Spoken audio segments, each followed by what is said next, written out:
Hello, welcome to Musing Heavy, the website devoted to alternative reflections on hard rock and heavy metal. My name is Stephen Meyer, and welcome to part 4 of my series entitled Collecting Heavy Music in a World of Streaming. Now, in the first 3 parts, I've emphasized what I consider some of the pitfalls associated with streaming music, specifically heavy music, in this particular series, right?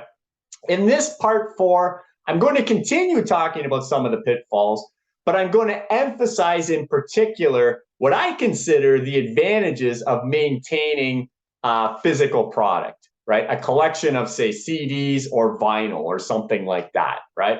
And I guess there's 2 themes I want to explore in this part. The first one being that maintaining a physical collection gives me a sense of containment. And I don't feel that I ever have that sense of containment if I were to seriously enter the streaming world, right? And we're going to get into that directly in a second.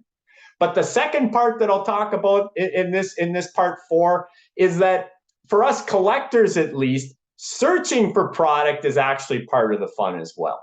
Okay, so let's dig in a little bit. So I'll share my screen. And as always, if you would rather read the essay in its entirety, the link is provided below. So I'm sort of partway through the essay, but you can always read the entire essay if you would rather.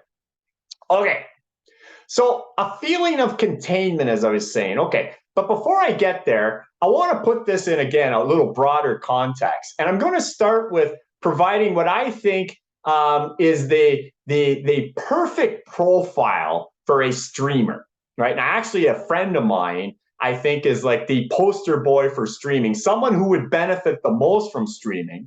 And then I'm going to quickly outline sort of what I think is sort of at the opposite end of that spectrum. And then I'll identify sort of where I am in this spectrum. And I'm sort of somewhere in between. So I think you'll see where I'm going with this in a second. Okay, so it seems to me that the more one is musically curious, the more advantageous streaming, heavy music or otherwise, becomes, right? A friend of mine who goes by the name of Paul Weiler is perhaps the definition of a musical explorer, right? He's a pretty fascinating guy.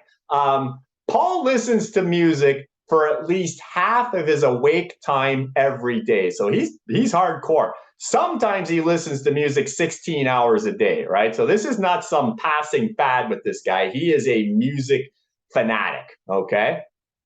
Now, aside from being aggravated by classic rock and pop, that kind of sends him up the wall. And he's got this thing against melody too. Not sure why, but he does, right? He actually, though, having said that, he has sparingly few musical aversions. He is exceptionally diverse in what he listens to. Just to give you a few ideas, he listens to modern classical. He listens to freeform jazz. He likes ambient music. He's actually a big punk fan. He'll listen to some extreme metal. I guess that's where we have a little crossover. And then he listens to some stuff that I'm not even sure you can really classify, right? Okay, a couple other characteristics about Paul. He has an uncanny ability to digest and comprehend seemingly any piece of music, no matter how complicated, at a really fast rate. Like, this guy is amazing how quickly he can go through music, even really complicated music, and get it. But pretty much at first, right going through the first time, right? I mean, I certainly don't assimilate near that quickly, and I don't really know anyone else who does, right? But he has that ability as well. And his biases are definitely tilted towards new releases, right? He's truly an explorer. He's always looking forward. His appetite is always for new releases and new music, right? He rarely listens to music from his past, on the other hand, right? Simply, once he's explored an album, whether he thinks it's good or bad, right? He's effectively done with it. He looks back occasionally, but really he's more about pushing forward. So once he listens to an album, he's kind of done with it. As I said, in short, this guy was made for streaming, right? I can't think of anybody who would get more out of streaming than somebody with this type of profile. And I should also mention too, he is an audiophile. And so he spends a lot of time and money upgrading his system So it corresponds with his, refined musical ear, you might say. So as you might guess, he streams and uses Tidal because Tidal will offer the best fidelity in the musical choices you can make, right? Okay, so here's the point. So in describing Paul a little bit, I'm convinced that he's actually very, very unique. I don't think there's a lot of music fans out there that have all of these characteristics. In fact, I would say most do not. These would be rare people, right? It would be very rare to find a lot of people out there that have these following traits. That on one hand, their enthusiasm for exploring many diverse musical styles is almost insatiable, right? Like this guy listens to all kinds of different music. Most people are pretty focused in what they listen to, right? Also, I think a fairly unique characteristic, especially when you put all these together, his disinclination for listening backwards, right, to previously enjoyed music, right? He's always pushing forward. He doesn't listen to old stuff, even stuff he really loves very much, right? Once he's done with it, he's pretty much done with it, right?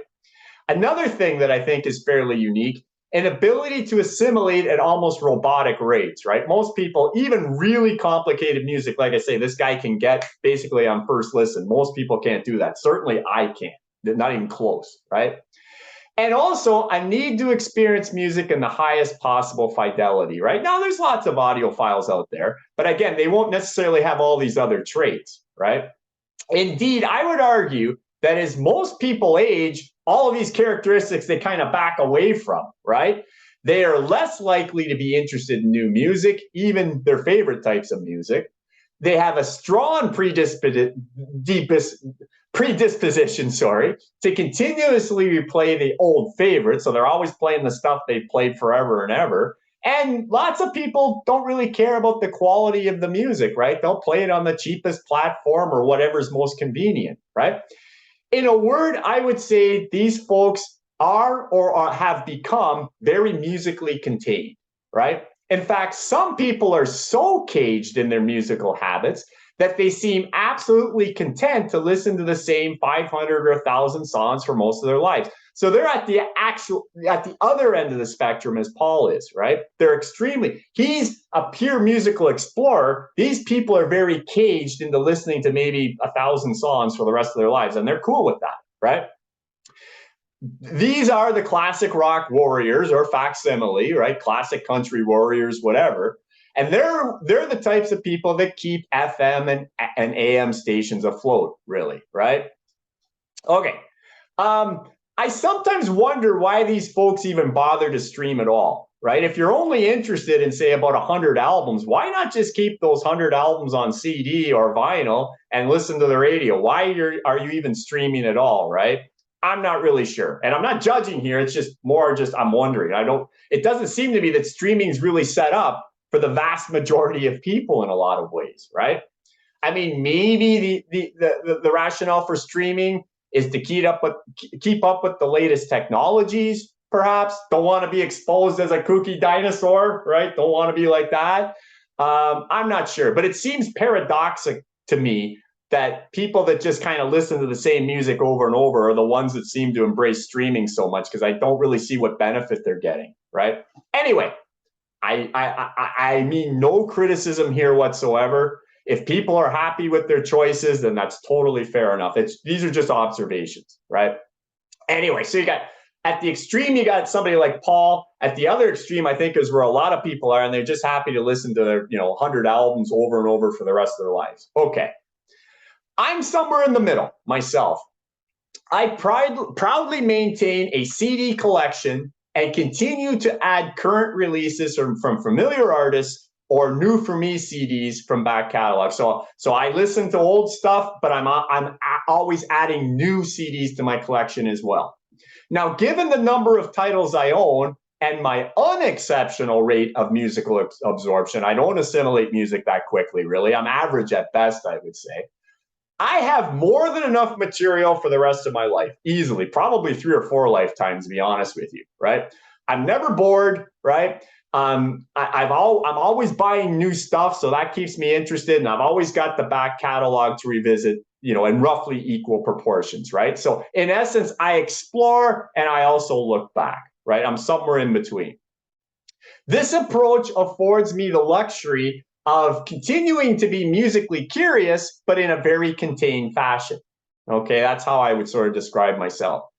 But here's the thing. If I were to seriously enter in the world of streaming, which I don't, right? I mean, other than the occasional YouTube video and stuff, I really don't stream at all. I'm sure that my sense of containment would rapidly go away, right? Or I would have to adopt a new, less than optimal strategy for listening to music, right? And I don't want to do that. Let me be a little more specific.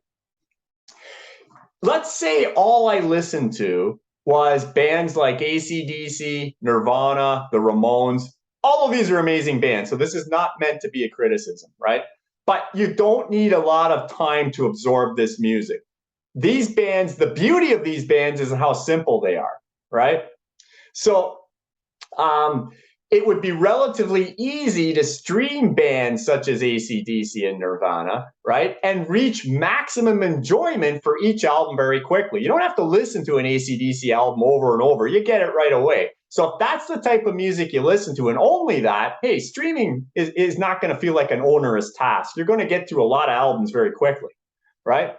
However, given the complexity of most varieties of extreme metal and progressive rock, and actually those are the two types of music that I'm listening to more and more, right? And my own modest musical absorption abilities, again, I got to listen to an album, especially complex ones, many times before I get it, right? I got to, the way I can describe it, for me at least, one Enslaved album, a black metal band, probably equals the entire Aerosmith catalog in terms of complexity and the time it takes to properly assimilate, right? Again, no disrespect. I love Aerosmith, but Aerosmith is simple. You get Aerosmith right away, right? Enslaved, just the opposite, right? It takes me a long time to get an Enslaved album, sometimes years before I totally understand what they're doing, right? Okay. So if I were streaming and having access to, say, thousands of complicated black metal records, which I would if I were streaming, I would feel pressured to explore as many as possible. Otherwise, why else would I stream? Like, that's the big advantage of streaming, that you have access to all these titles, right? Okay, but I would feel the pressure. I got to get through all these albums, right? But I'd have no hope of properly assimilating this immense density of art, right? Because again, I don't assimilate quickly. It takes me time to listen to this stuff over and over, right? It would be overwhelming very quickly, right? I'd either become really overwhelmed and kind of figuratively drowned in a black metal abyss, right? Or I'd have to adjust how I approach this. I'd have to concede I just don't have the time to properly absorb each title, right? In such circumstances, I could achieve only partial enjoyment for each album. That would frustrate me, folks. I don't think I could do that, right? If I were streaming black metal and that's all I was doing was streaming, okay, I would feel pressure that I gotta absorb as much as I can, because why else would I stream, right? It's to have access to this volume. But I can't absorb those albums very quickly. So I'd probably just have to start listening to black metal really casually and not totally get it, but just because I'd always be on to the next thing, right? Me personally, that would be a really frustrating thing to do, right? Okay. This is just not a concession I'm willing to make. I would rather collect a limited number of albums, right? Play each in necessary frequency over the course of years if needed, and eventually achieve maximum enjoyment for each title at my own tempo. This keeps me feeling contained, all right? For reasons that I can't entirely articulate, I'm trying here, but it's actually kind of hard to describe. The goal of maintaining a limited collection of predominantly heavy music for proper assimilation just seems really slippery to me in the streaming universe's, endless possibilities, right? It just feels like that would just be completely overwhelming for the way I like to listen to music, right? Plainly, the Paul Weiler types who assimilate rapidly, diverge widely in style, and rarely dwell on any one musical piece, they're the ones that are perfectly built for streaming. My kind is not. Okay. Let me take one more run at this, and I'll explain it just a little differently with a little conceptual diagram here. Okay. Let's say we got 4 types of music fans, right? And we've got people who maintain a small collection, a larger collection of physical product, and just emphasizing old stuff, a larger collection of physical product, and they have both old and new, and those who like to stream or are streaming. And I would argue conceptually, as we go in this direction, you can become increasingly uninspired, or essentially you get more bored in this direction. But as we go in this direction, you can become increasingly overwhelmed. Okay. So if we start with the small collection, so this would be somebody who say really only listens to say 50 to 100 albums. It's probably the same albums they grew up with, same stuff they've liked for years, and they're cool with that. And if you are, totally great, right? But for me, at least, I would find that really boring. If I had a small collection of albums that I just listened to over and over and over, as great as Machine Head is and as great as Paranoid is, if that's all I was listening to all the time, I would find that really uninspiring, really boring. But I certainly wouldn't be overwhelmed by my collection, right? I would be very contained and very secure, all right? But I would also be kind of bored, right? Okay. Take another person who has a larger collection, right? A lot more albums that they listen to, but it's mostly just old stuff, okay? Well, that would be a little less boring than a small collection, but I still wouldn't find that entirely inspiring, right? Because you're not really exploring anymore. You're kind of just listening to the same old stuff you have for a long time. Granted, it's a bigger collection, so you got a little more variety there, right? But you're still, I would still find that kind of boring. But I certainly wouldn't be overwhelmed by my collection either, right? I'd feel really contained, really secure. Okay, let's move on to somebody who has a larger collection and they have both old and new stuff. This is basically where I am, and I consider this the sweet spot for me, right? Okay, I'm not bored at all with my collection. In fact, I would argue I'm even a little overwhelmed by it. My collection for me is actually quite big, to the point where I even get a little frustrated at times that I can't get around to all the stuff I want to get to, even in my own collection. But I still feel contained, right? I'm a little overwhelmed, but I feel contained. But I'm also inspired, right? Because I keep adding new things. I'm keeping current with new releases by bands I've liked, and even if I get into a few new bands here and there, right? So to me, it's kind of a sweet spot. I'm not 100% secure. I'm a little overwhelmed by the size of my collection, but I'm still inspired, right? I'm still excited by new music, new releases, et cetera, et cetera. To me, that's about as good as it gets, right? If I were to go into streaming, okay, yeah, I'd be inspired because now I can listen to technically anything or almost anything, but I'd be completely drowning. I'd feel completely overwhelmed, not contained at all. And like I say, because I'm listening to more complicated music all the time, I'd feel like I'd never be able to take the time to properly absorb the music the way I want to absorb it, right?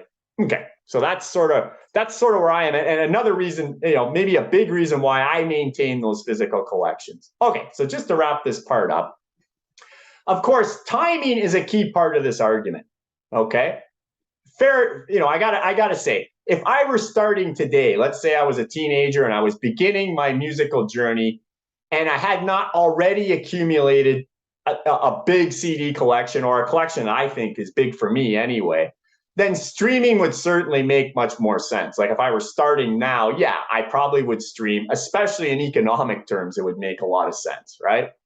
So people have sometimes asked me, well then, okay, why don't you keep the CD collection you have now and just start streaming, going forward kind of thing. And you know what? The day might come when I actually do that, especially if some of the titles I want to get, say new releases by bands I like, if that no longer becomes available on CD, then I might not have a choice. I might have to get into streaming. But that won't be costless either, because I'm a bit of a high fidelity guy, right? I'm not content to listen to my music on inexpensive equipment. Let's put it that way, right? So I'd have to make the investment in expensive streaming equipment and infrastructure, et cetera. But I might go that route at some point, I will admit, right? I'd rather not, but I might, right? Okay. Another thing people sometimes say, okay, I get how streaming can be overwhelmed. Well, let the computer help you there, man, right? Could I just rely on smart streaming systems to navigate the intimidating plethora of heavy music choices?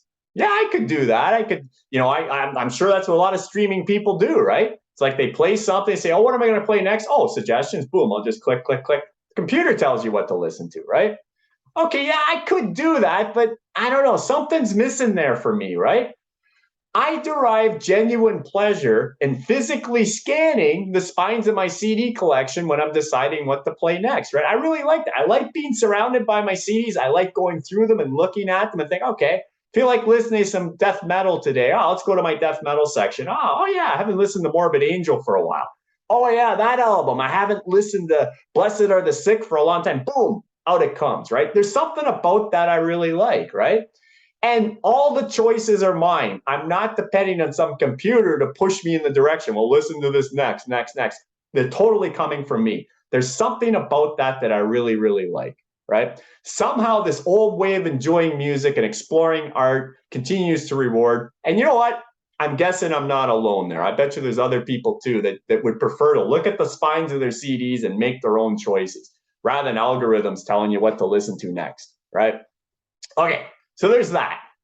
Another reason why I like to maintain physical collections is because, well, part of the appeal is the search, right? For some collectors, the chase may indeed be better than the catch, to paraphrase a famous Motorhead lyric, right? For me, the enjoyment of listening to music trumps everything else. Like that is the primary reason for this hobby because I truly love to just sit down and listen to an album. That's still my favorite thing in the world to do, right? But I gotta say, searching for product and filling in holes in various discographies, hey, that's part of the fun as well, right? Even as a young guy, I always did this, right? As a young hard rocking metalhead, some of my best days involved spending hours going through the racks at my local record stores back when I was buying vinyl and later CDs, making road trips to Toronto to visit some of the biggest record retailers in Ontario. That was always great, and I did that frequently. Or periodically checking out what vendors were offering at record shows, which I try to get to a couple times a year, right? I love that stuff, right? And even though today most of my CD purchases are made online, I still enjoy scouring through the websites, trying to fill in holes in various collections, right? And I'll tell you, for some artists, I've needed literally decades to complete the task of filling out their discography, to finally having a complete CD collection of a given band, right? And it's taken me a long time, A, to find the product, and B, to find it at reasonable cost. I mean, you can always find these CDs, but you might have to pay hundreds of dollars, right? So I've always tried to, bide my time until I can find something that's, maybe in the $20 to $30 range, right? I never found this search a drag or boring or something. In fact, I always really enjoyed it. Other people, I'm sure this would be a pain in the butt. To me, it's fun. The search is part of the fun. I'll give you one quick example. I've been a fan of Japanese hard rock metal institution Loudness for decades, since the mid 1980s, and especially the guitar stylings of Akira Takasaki, who's been the constant member in Loudness all the way through. Akira, to me, is one of my all-time favorite guitar players. For people who know, he's often been coined, the Japanese Eddie Van Halen. That's not far off. This guy is beyond gifted. If you've never checked him out, you really need to. Anyway, it's taken me years to complete to totally complete the catalog, and I'll just share with you a quick little description here. Now, as you can see, Loudness has a heck of a lot of albums. I won't go through each one, right? Their discography is really well developed. These are just studio albums. I'm not talking about live albums. I got quite a few of those as well, right? I'm not talking about compilations. There are a lot of those as well. I don't worry about compilations. I generally have most of the songs anyway.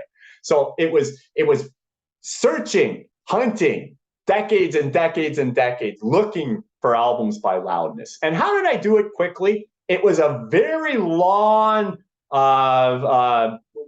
search, right? Took a lot of effort, took some money too. I got into Loudness around 1984. I believe Disillusion was the first Loudness album I bought, right? And that was a new release at the time. I remember I bought this album in Toronto at the Record Peddler. This is back when I was collecting vinyl, so I was really quite young at the time, right? And I remember being introduced, as many great albums were introduced to me back then by people working in the stores and saying, "Hey man, you would like this album." And I said, "Okay, really? Okay, I'll try it out," right? Bought it on import, right? Took it home, thought it was amazing. It's to this day, Disillusion is still one of my favorite Loudness albums. It's an absolute classic. And so I remember coming back in about 6 months back to the Record Peddler, and I bought the first three, right? So I was in, right? And so from there on in, I tried to keep up with new releases by Loudness, but I was only successful for a few years. Loudness had sort of a fleeting success in North America. Thunder in the East is still their biggest selling album, at least in North America. So this came out as a new release in North America, as did Lightning Strikes, as did Hurricane Eyes, and I believe Soldier of Fortune did as well. So I bought each of these as they came out, no big problem. Local record store, snapped them up, that was fine. And then Loudness kind of fell off the face of the earth. And remember, this is before the internet. And it was not only was it difficult to locate Loudness albums, it was even hard to know what albums were even out there because they were available only in Japan for a lot of years, right? And a lot of their catalog is still only available in Japan, right? So I went through a lot of years not even knowing that heavy metal hippies and Ghetto Machine and Dragon and Engine even existed, let alone could I even find them, right? Okay, so periodically I would get a couple Loudness albums, like sort of in the 2000s, by special order, right? Once I figured out they even existed, I could go to my local record store and they'd special order a couple of them. So a couple, by that time I'd switched to CD, so I got a couple on import. They weren't cheap, but I usually, if they were under $30, I'd go for it. But luckily, most of these albums, especially when we get to up till Breaking the Taboo into the mid 2000s, I got over the course of about 3 or 4 years from a particular vendor at a record show I used to go to every once or twice a year, right? In my local town, right? And I was just lucky, he happened to specialize in Japanese heavy metal, and he always had a few Loudness titles with him. He didn't have them all. He'd bring 1 or 2 to each show, right? And yes, they were used, but they were in mint shape, so I was happy to buy them. And I was paying around $20 a pop, so I said, fine, I will definitely do that.